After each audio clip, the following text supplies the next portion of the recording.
New World Order, UN Agenda. אני אומר לכם ישר את התרגום.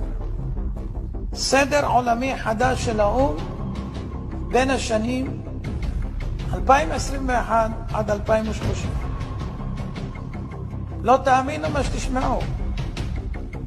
תתכוננו.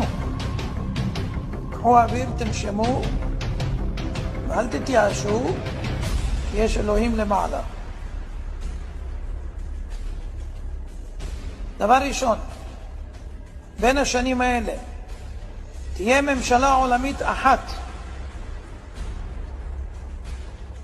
מטבע עולמי חסר מזומנים, בנק מרכזי עולמי, צבא עולמי אחד, סוף הריבונות הלאומית,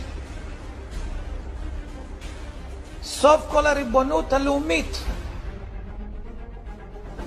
סוף כל הרכוש בבעלות פרטית, סוף התא המשפחתי,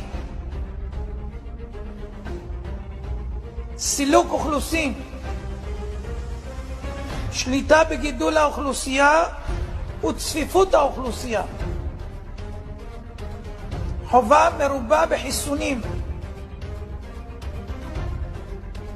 הכנסה בסיסית אוניברסלית, הכוונה משכורת צנע,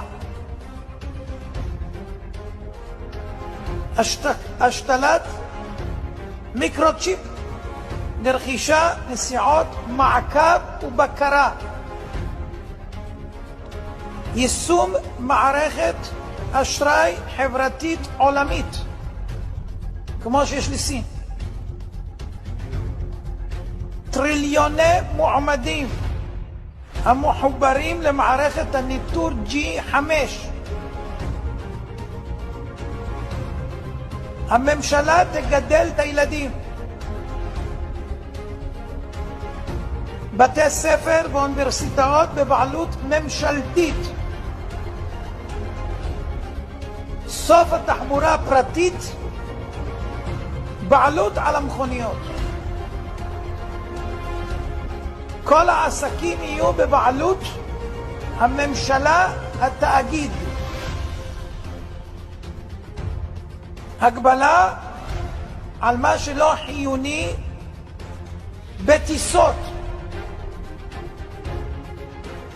בני אדם ירוכזו באזורי התיישבות אנושית, ערים,